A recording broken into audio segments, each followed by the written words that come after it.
Hello and welcome to Theme Park Information. In today's in-depth episode, we'll be having a look at Canada's Wonderland, which is located just outside Toronto. This is a pretty major Canadian theme park which opened in 1981 and is currently owned by the Cedar Fair chain. Now, as far as I'm concerned, we're going to get it straight off the bat. This theme park has two absolutely major roller coasters. They are the Leviathan and Behemoth, both by B&M. One is a hypercoaster, the other is a giga coaster, e.g. one is over 200 foot, one is over 300 foot. They are the absolute icing on the top of the cake, the cherry on top of that, the cake itself. They are pretty much the biggest and best things about this park. There's no questions about it. They absolutely dominate the skyline of this park. They are easily the biggest draws for going here. They are both really top rides with excellent drop, airtime. Unfortunately, the Leviathan kind of peers out over the parking lot, but other than that, there's really nothing else to it.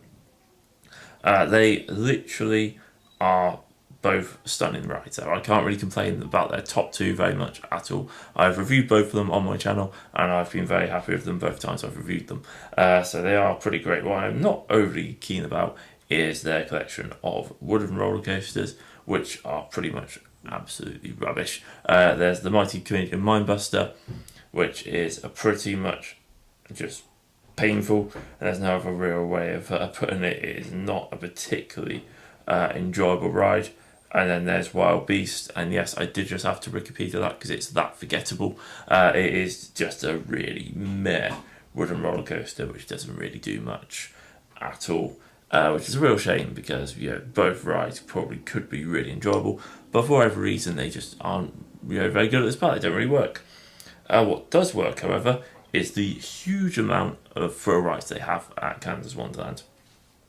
They have one of the best drop towers I've ever been on. For whatever reason, it just seems to have an incredibly intense, really quick drop, and it seems to stop just before you hit the floor. I don't know quite what it is about it, but it is absolutely smashing. It just miles better than any other drop tower we went on when I was in the States. They have Nightmare, which is also pretty cool. It's a really strange kind of almost fairground style ride, which kind of spins around and lifts you up in the air. That's really cool. They do have Riptide, which is an awful kind of like Mondale top scan, and it's just so boring. I literally apparently looked really bored while sitting on it, and that's because I was. It was pretty awful. They do happen to have a go-kart track as well, which is pay to use, which is it's not too bad. It's reasonable. They do have the awful roller coaster as the Bat, which is a Vekoma Boomerang, and it's actually painful. I'd avoid it like the plague. It's in a really cool location. It's really well presented. It looks really cool off ride. It's got a really cool colour scheme. It's got a cool logo. It's just really painful. I would avoid it. Avoid it at all costs. Go on, literally anything else. They do also have Dragonfire, which is a aerodynamics multi-looping roller coaster. It has 4 pretty standard inversions, but actually surprisingly decent. Oddly enough, this is actually one of the first rides I've ever actually been on when it's broken down as well. But in fairness, all it did show was that the safety systems they have on it work, and they handled the situation really professionally and really quickly. I mean, roller coasters will break down. It all depends on how they're handled, and it was handled very well. So I don't really have any complaints about that. They do have a Wind Seeker, which is actually the first I've ever been on. For those who don't know, they are pretty much a kind of swinging ride, which goes over 300 foot, and it's pretty terrifying. I mean, the speed is only 30 miles an hour, but there's wind speed, there's a little bit of movement. They're pretty high. They're worryingly high. But they are really pretty decent. Next up we have Time Warp, which is opened in 2004 and is by Zamperla. This is a still flying roller coaster, and it's the first one I've ever actually been on of this type. There was Hero at in the UK, which I haven't been on yet, and I always seem to hear very negative things about that. And with the exception of one turn, this ride was actually really cool. Really actually enjoyable, really kind of good fun. Which I was really surprised about. I thought it would be absolutely awful, and it turns out to be really cool. Then we have Sledgehammer, which is pretty much a prototype ride. It's pretty much a giant jump, and I've not ever actually seen or been on one of these before. It opened in 2003. It's well known for being having quite a bit of downtime, unfortunately, but it's actually really, really cool. It's a enjoyable, kind of like kind of fun, like kind of like ride, which is just massive. So it's really kind of size of a ride. I mean, it's maybe a little bit kind of like mediocre in the fact that it doesn't do the kind of jumping or dropping as often as it should do, and a little bit of spinning is a little bit like mundane. It doesn't really do much there, but overall it's pretty damn cool. Then we have Skyhawk, which is a classic style sky roller, which is very similar to one we went on at Liseberg. They're the ones where you kind of have the little cars where you have to control yourself, and you can literally try and rotate them. It happened to be the first of its kind in North America as well. I mean, I've been on one of those before. They are quite good fun. Then they have the Orbiter, which is pretty much an Enterprise style ride. They're fairly common all over the shop. They're in those parks. They're all right, but they're nothing too special. I do then have Cyclone, which is pretty much a pendulum style ride, very similar to like Delirium and such. It's reasonably cool. Not the worst one I've ever been on, but not great. It's just pretty good. I mean, they're right next to each other, so you can go one to then the other when you come to like going on Cyclone and Sledgehammer, which is pretty damn sweet. They do also have Flight Day, which is a Vekoma suspended roller coaster, or SLC for sure. Has I think 6 inversions off the top of my head, and they're generally quite hated as a roller coaster design. They're pretty much all cloned. There's quite a lot of them around the world. No exception. It's actually not as bad as I thought it would be. It's not as bad as some of the others I've been on. I've happened to have been on quite a few awful Vekoma inverted roller coasters in my time. It could be a lot worse. Then they have the Backlot Stunt Coaster. Now this is actually a pretty reasonable ride at this park. I mean, opened in 2005 by Premier Rides. It has an okay launch, okay theming, okay track length. It's a family roller coaster, pretty much, and that's all we really need to know about it. They do have a Rapids ride, which is really cool, all the way at the back of the park, near a road actually. That's how far to the back of the park it is. It's pretty cool. I mean, not as soaking as some of the other rides out there in the Sea the Fair chain, but still pretty damn decent. They then do have Temporal Force, which I didn't actually get to go on because the weather on both days was kind of, you could risk it, but you would probably not dry off in time.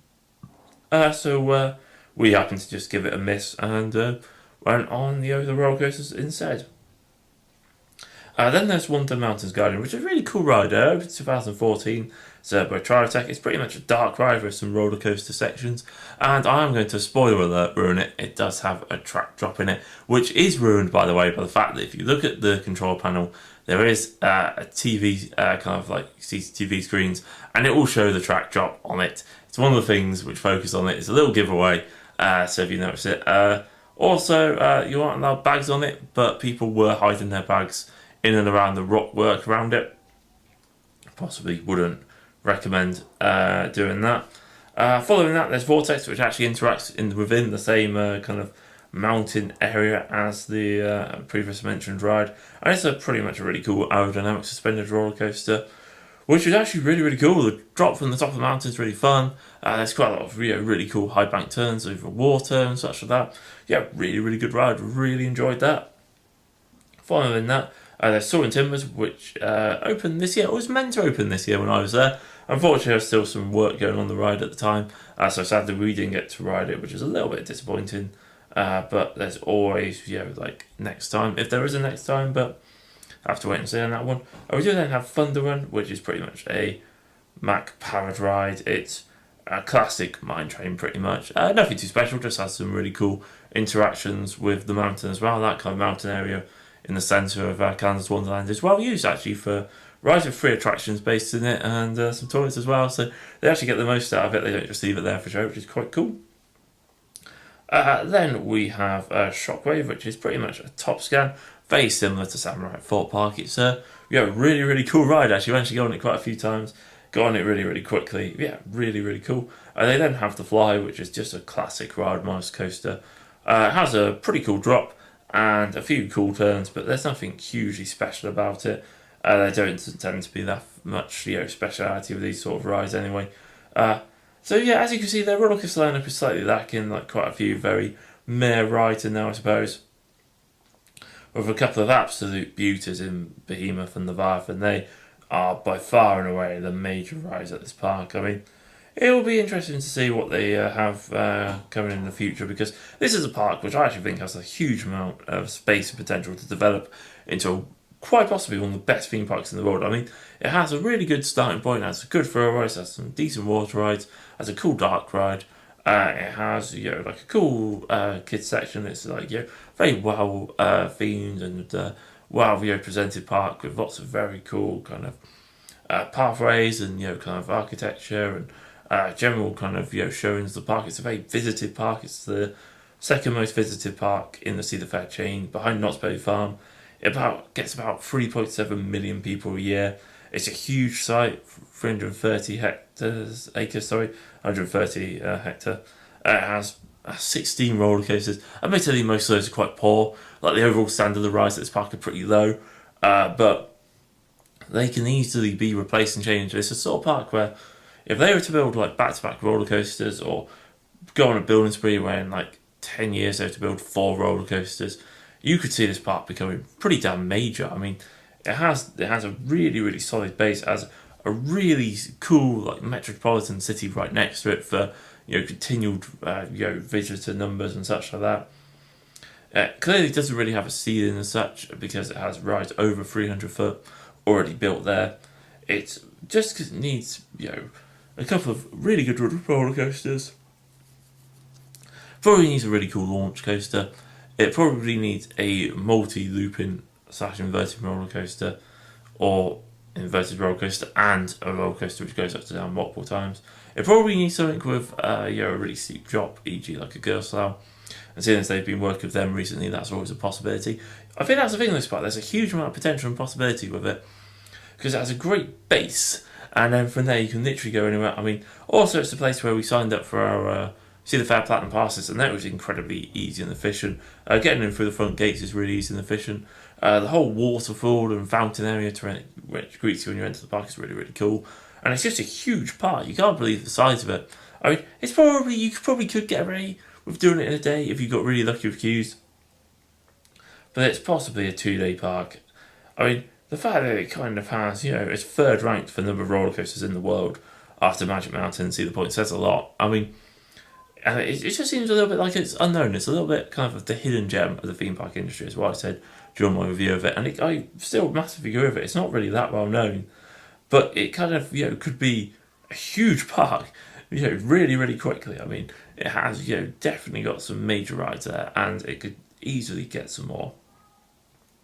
And I mean, I suppose the thing is that Cedar Fair will invest in it. It tends to be a bit of a prototype area for them. Like, they tend to test rides there first, so you could see a lot of world firsts coming to Canada's Wonderland in the next few years, and maybe they could really maybe leapfrog Cedar Point. I don't think it will happen for quite a few years, but it could happen. There's a possibility of it happening, shall we say that. Overall though, possibly food options there are the same as most Cedar Fair parks. A little bit disappointed, but will fill you up and they're reasonably cheap. There's nothing really to complain about, and overall the staff are really good. As I said, it was actually one of the first times I've actually had a ride break down on me, and the staff handled it really, really efficiently, and generally got that ride back up and running in a really, really reasonable time. It's it's a park which is going places. And Leviathan's my favourite roller coaster at the moment as well, and that should say everything to know about how good a roller coaster and how good a park this is. And I really can't really. I mean, what's really weird is I can fault it because on the roller coasters they're nowhere near good. I mean, the Bat's pretty awful. The Mighty Canadian Mindbusters is pretty awful. Wild Beast is pretty awful. Riptide for thrill rides is pretty awful. They have a really strange policy when it comes to filming on rides. E.g., my friend was pretty much allowed to film on Behemoth, but I was told up for filming on the pirate ship. For some unknown reason, I kind of get it, but pirate ship, okay. Even Heidi Park didn't have a go at me for filming on the pirate ship. So yeah, I mean, they possibly need to get their priorities right, but yeah, really, really impressed. I mean, it's a really, really good starting trip for our holiday and a really good introduction about how good Cedar Fair parks will going to be, and it's one of the reasons why I'm kind of really looking forward to hopefully going to a couple more next year as well. I mean, yeah, really, really impressed, really happy with how that turned out, and really happy with how good a park they have there. And yeah, it's really easy to get to if you're staying in Toronto as well. It is literally just one road. It's a Highway 400, pretty much north, and it's the 35th exit, I believe. It's not a particularly long drive at all to get there. And yeah, parking was easy, and yeah, really, really impressed. Oh, and yeah, it's really well, yeah, really, really kind of well visible from a distance as well, with Leviathan, Behemoth, and the drop tower being able to be seen from miles away, which is really cool. Anyway, hopefully you've enjoyed the in-depth review of Canada's Wonderland, and I'll hopefully catch you guys on the next video. Hopefully after this, there should be a couple of features, and then hopefully Fantasyland should be on here as well. Right, I'll catch you guys later.